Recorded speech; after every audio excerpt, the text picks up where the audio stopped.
Raussetzung per favore.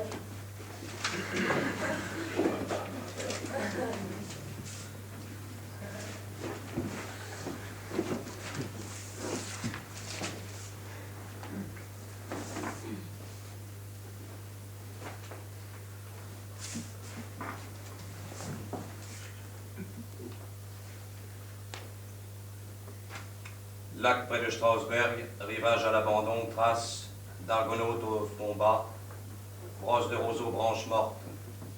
Cet arbre ne s'élèvera pas au-dessus de moi. Poisson crevé, scintillant dans la vase, emballage de gâteaux secs, étron, From's Hack Casino. Les garnitures périodiques en lambeaux, le sang, des femmes de la Colchide. Oui, mais fais bien attention. Oui. Vulve boueuse, lui dis-je. Cet homme est à moi. Baise-moi, viens, chérie. Jusqu'à ce que l'argot lui brise le crâne, le navire désormais inutile. Suspendu dans l'arbre, hangar et latrine des vautours aux aguets. Il traîne dans le métro, visage de papier journal et de salive. Membre nu dans le pantalon, regard fixé sur la chair maquillée, rigole d'écoulement contre 3 semaines de salaire jusqu'à ce que le maquillage craque. Leurs femmes tiennent le repas au chaud, mettent la literie à la fenêtre, brossent le vomi sur le costume du dimanche, tuyau d'évacuation, lâchant les enfants par fournée contre l'assaut des verres. L'eau de vie est bon marché. Les enfants pissent dans les bouteilles vides, rêvent d'une énorme copulation à Chicago. Femmes maculées de sang dans les morgues. Les morts ne regardent pas fixement par la fenêtre, ne tambourinent pas dans les toilettes. Ce qu'ils sont, terre conchiée par les survivants. Quelques pendus à des pylônes, la langue tirée, sur le ventre un écriteau. Je suis un lâche. Et tout au fond, Médée, son frère, dépecé dans les bras, celle qui connaît les poisons.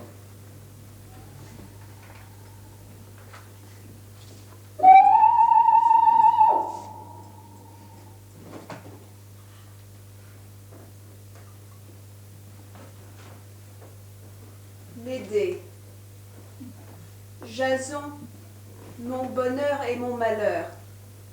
Nourrice, où est mon mari? Nourrice. Chez la fille de Créon, madame. Médée, chez Créon as-tu dit? Nourrice.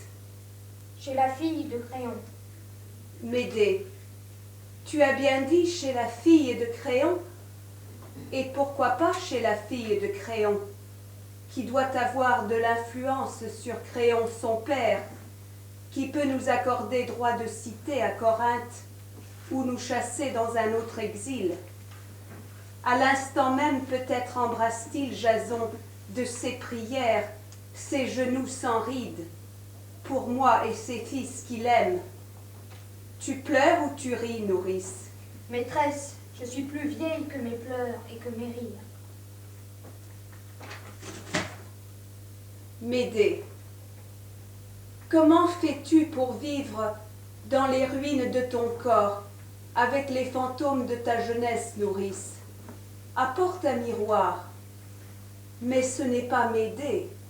Jason? Jason. Femme, quelle voix! Médée.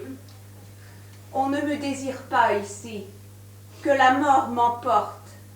3 fois 5 nuits, Jason. Tu ne m'as appelé ni de ta voix, ni de la voix d'un esclave, ni de la main, ni du regard. Jason. Que veux-tu? Médée, mourir. Jason. J'ai souvent entendu cela. Médée. Ne signifie-t-il ce corps plus rien pour toi? Veux-tu boire mon sang, Jason? Jason. Quand cela cessera-t-il? Médée. Quand cela a-t-il commencé, Jason? Jason. Avant, qu'étais-tu, femme? Médée. Médée. Tu me dois un frère, Jason. Jason. Pour un frère, je t'ai donné 2 fils. Médée. Donner. Les aimes-tu, Jason, tes fils? Veux-tu les ravoir, tes fils? Ils sont à toi. Qu'est-ce qui pourrait m'appartenir à moi, ton esclave? Tout en moi est à toi. Instrument tout entière, pour toi j'ai tué et enfanté.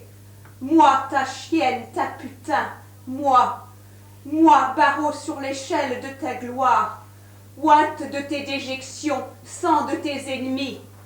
Et voudrais-tu, pour commémorer ta victoire sur mon pays et mon peuple, qui fut ma trahison, de leurs entrailles tresser une couronne autour de tes tempes? Ils sont à toi.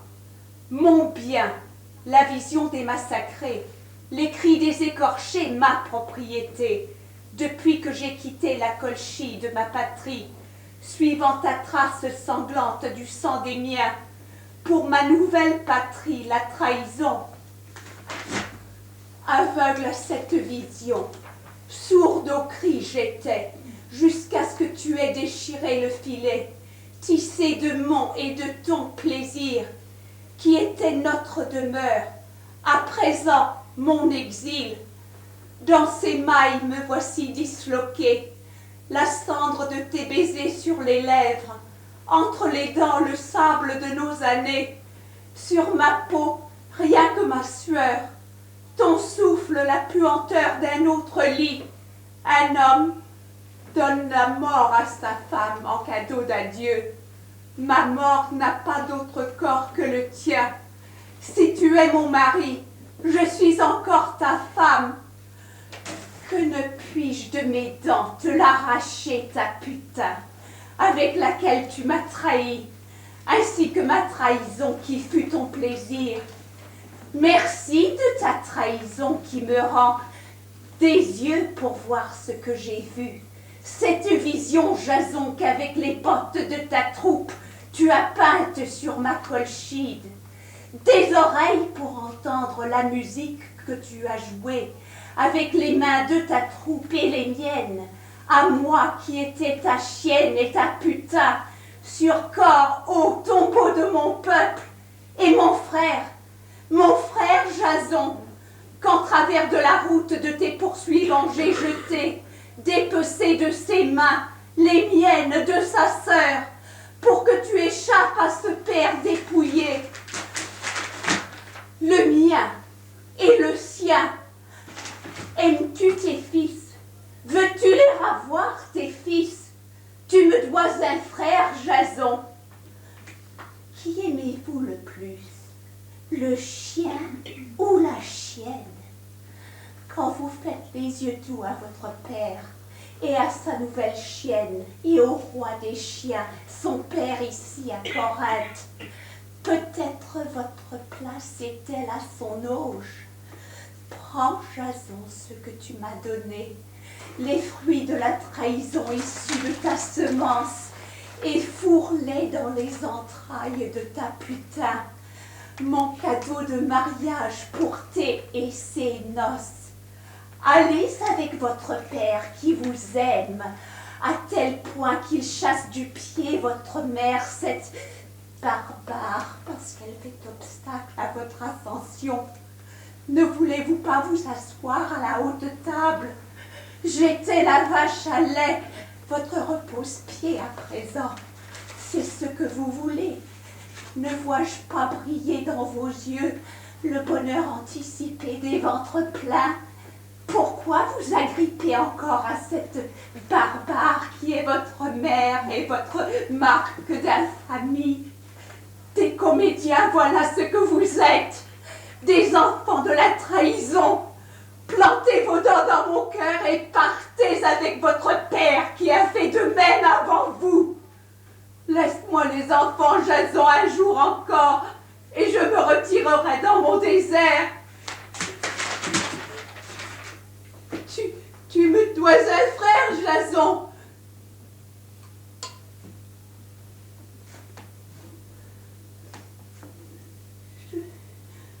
Je ne puis pas haïr longtemps ce que tu aimes. L'amour vient et passe. Je n'ai pas été sage de l'oublier. Pas de rancune entre nous. Ma robe de mariée, prends-la en cadeau de noces pour qu'il est dur à ma bouche ce mot d'un jeune marié qui va enlacer ton corps, pleurer sur ton épaule, gémir parfois dans l'ivresse. Que la robe de l'amour, mon autre peau, brodée par les mains de la femme dépouillée, avec l'or de la colchide, éteinte du sang des pères, frères, fils, lors du repas de noces, habille ton nouvel amour comme de ma peau. Ainsi je serai proche de toi, proche de ton amour, on ne peut plus loin de moi. Eh bien, pars pour tes nouvelles noces, Jason. Je ferai de la jeune mariée une torche nuptiale. Regardez bien maintenant. Votre mère vous offrir un spectacle. Voulez-vous la voir brûler, la jeune mariée? La robe de la barbare a le pouvoir de s'unir mortellement à une autre peau. Blessures et cicatrices font un bon poison, et la cendre qui était mon cœur crache du feu. La mariée est jeune, non, une chair ferme et lisse, que n'ont ravagé ni l'âge ni aucun enfantement. Sur son corps à présent, j'écris mon spectacle. Je veux vous entendre rire quand elle criera. Avant minuit, elle sera en flammes. Mon soleil se lèvera sur Corinthe. Je veux vous voir rire quand pour moi il se lèvera. Partager ma joie avec mes enfants. Voici le fiancé dans la chambre nuptiale. Le voici qui dépose aux pieds de sa jeune épouse la robe de mariée de la barbare, mon cadeau de noces, imbibé de ma sueur de soumission. La voici qui se campe, la putain, devant le miroir. Voici l'or de la colchide qui obstrue les pores de sa peau, plante dans sa chair une forêt de couteaux. La robe de mariée de la barbare célèbre ses noces, Jason, avec ta virginale épouse. La première nuit m'appartient, c'est la dernière. La voici qui crie, des oreilles pour ce cri? Ainsi criait la Colchide quand vous étiez dans mes entrailles. Elle crie toujours. Avez-vous des oreilles pour ce cri? Elle brûle, riez! Je veux vous voir rire!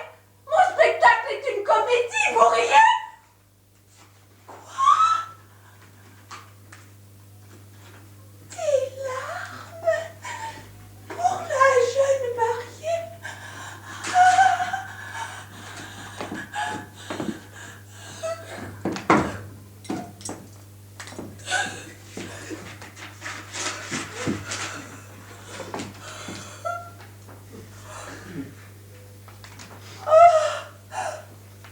Mes petits traîtres,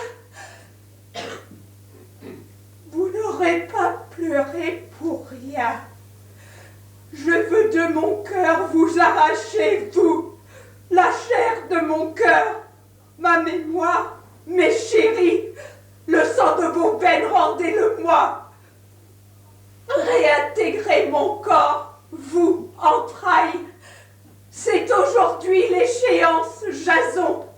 Aujourd'hui, ta chair, Médée, recouvre son dû. Pouvez-vous rire maintenant? La mort est un présent. De mes mains, vous allez le recevoir. J'ai abandonné en ruine derrière moi ma patrie. Maintenant derrière nous mon exil, de peur qu'à ma honte il ne devienne votre patrie. De ces humaines mains, les miennes. Ah, que ne suis-je resté l'animal que j'étais, avant qu'un homme ne fît de moi sa femme. Mais dès la barbare maintenant dédaignée, de ces mains-là, les miennes, les mains, ô combien gercées, rougies, usées de la barbare, je veux déchirer l'humanité en deux et demeurer dans le vide au milieu, moi, ni femme ni homme. Qu'avez-vous à crier? Pire que la mort et la vieillesse. Vous baiseriez la main qui vous fait don de la mort si vous connaissiez la vie. C'était Corinthe.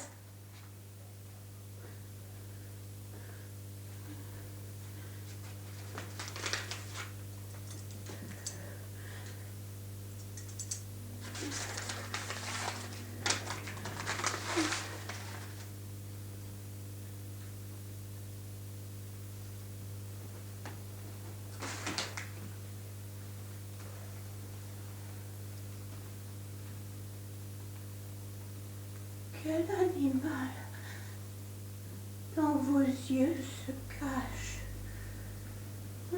Faites les morts. Vous ne tromperez pas votre mère. Des comédiens, voilà ce que vous êtes. Des menteurs et des traîtres. Une demeure pour chien, rat, serpent. Ça aboie, couine, siffle. Oh, je l'entends bien. Je suis maligne, je suis Médée, N'avez-vous plus de sang? Maintenant, plus aucun bruit.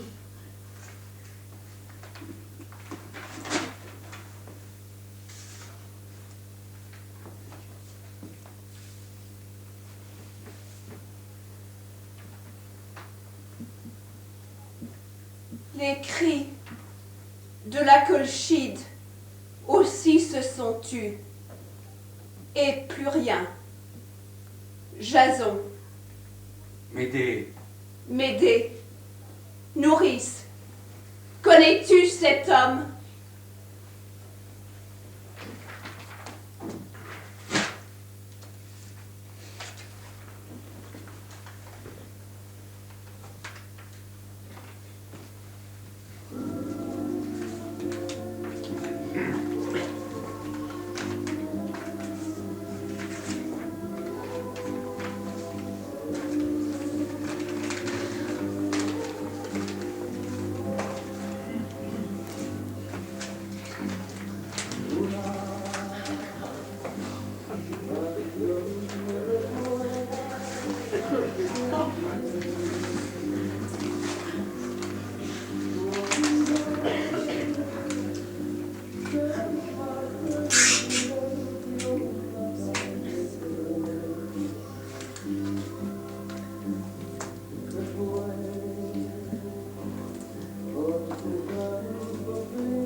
Moi qui?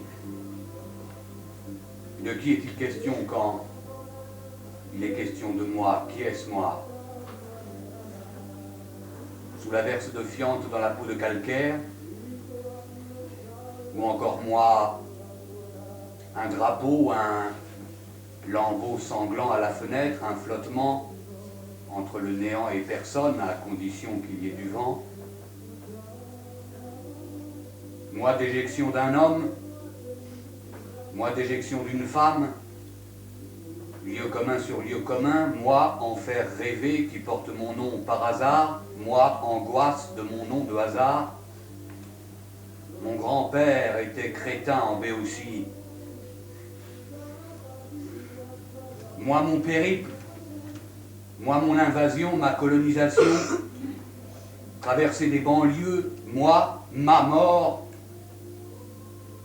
sous l'averse de fiente dans la peau de calcaire, l'encre de marine est l'ultime cordon ombilical. Avec l'horizon s'évanouit la mémoire de la côte. Les oiseaux sont un adieu, sont un revoir. L'arbre abattu laboure, le serpent la mer.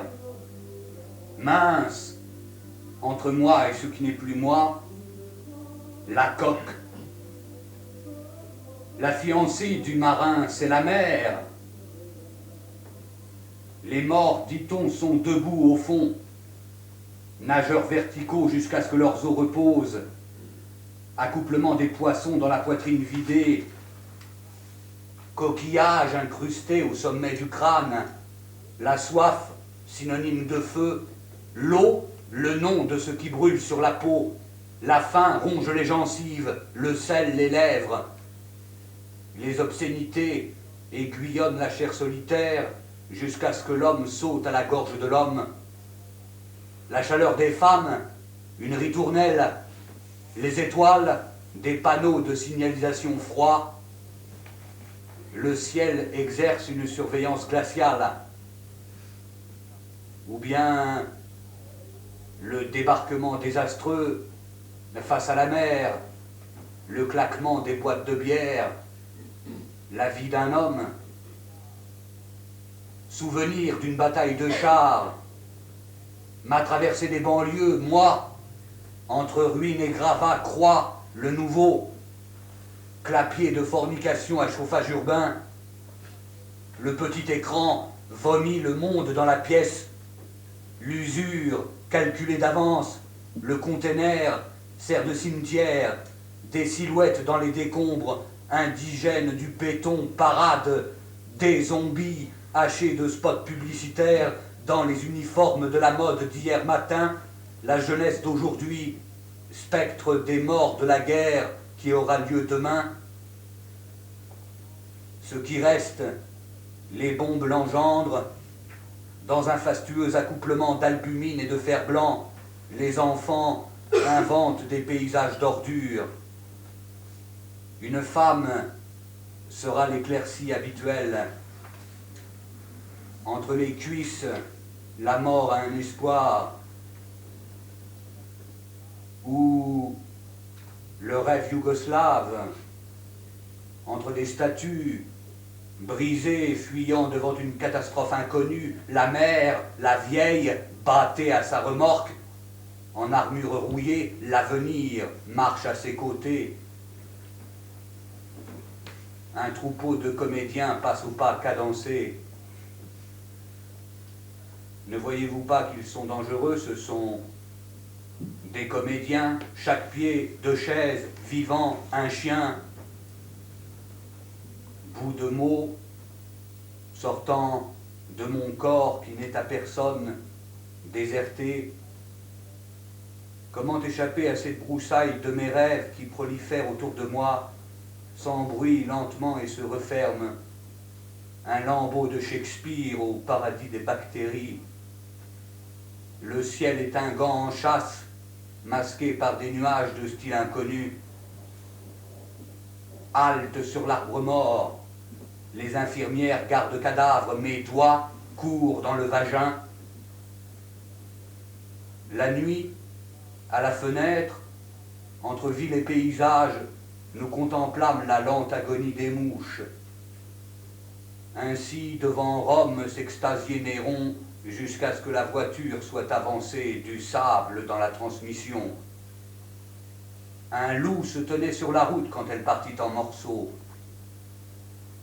Voyage en car, dans l'aube, à gauche et à droite, les infirmières. Un nuage de vapeur sous leurs robes, le zénith, répandait leurs cendres sur ma peau.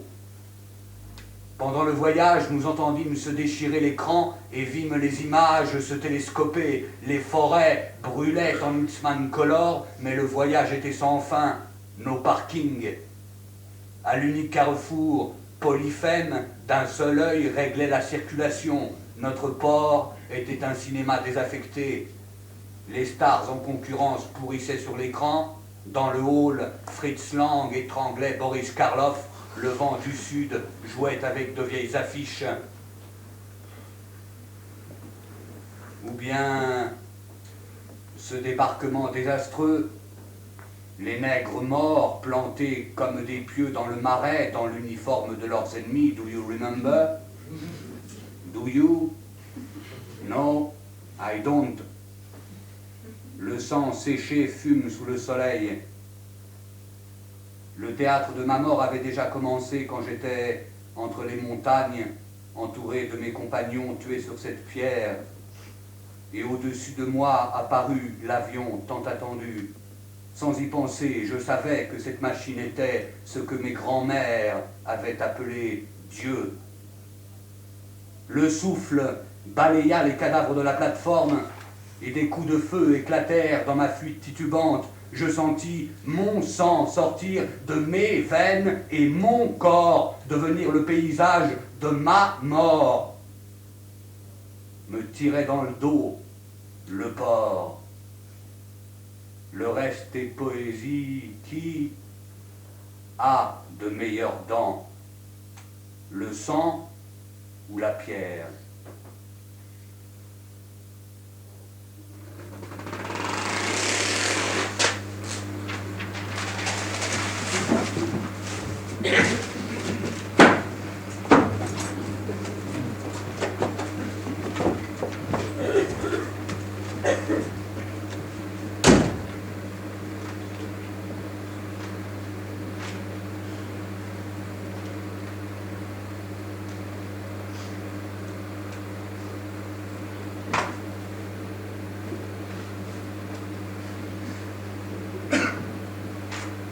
Immer den gleichen Stein, den immer gleichen Berg hinaufwälzen.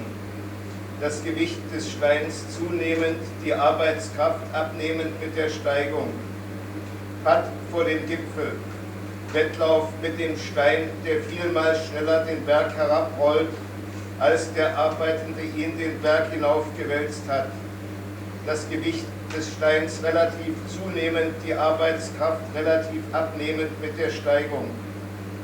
Das Gewicht des Steins absolut abnehmend mit jeder Bergaufbewegung, schneller mit jeder Bergabbewegung. Die Arbeitskraft absolut zunehmend mit jedem Arbeitsgang. Den Stein bergauf wälzen, vor, neben, hinter dem Stein her bergab laufen. Hoffnung und Enttäuschung, Rundung des Steins. Gegenseitige Abnutzung von Mann, Stein, Berg.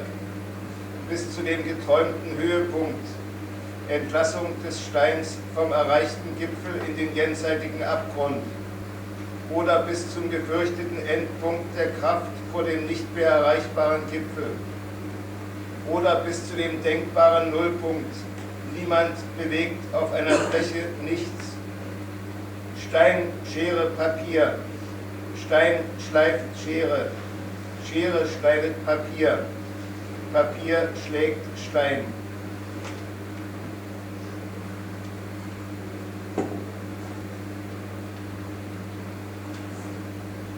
Rouler toujours la même pierre au sommet de toujours la même montagne.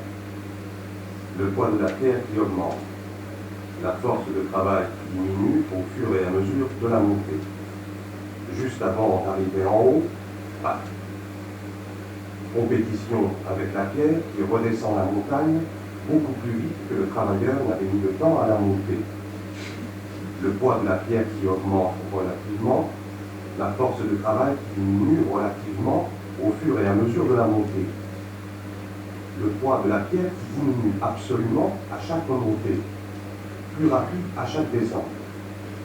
La force de travail qui augmente absolument à chaque cycle de travail, rouler la pierre vers le haut, courir devant, à côté ou derrière la pierre qui descend. Espoir et déception. La pierre s'arrondit, usure réciproque d'homme, pierre, montagne, jusqu'à la culmination rêvée. Expédition de la pierre du haut du sommet enfin atteint dans la ligne de l'autre côté. Ou bien jusqu'à l'épuisement redouté de la force, juste avant le sommet désormais inaccessible. Ou bien jusqu'à l'inimaginable point zéro, sur une surface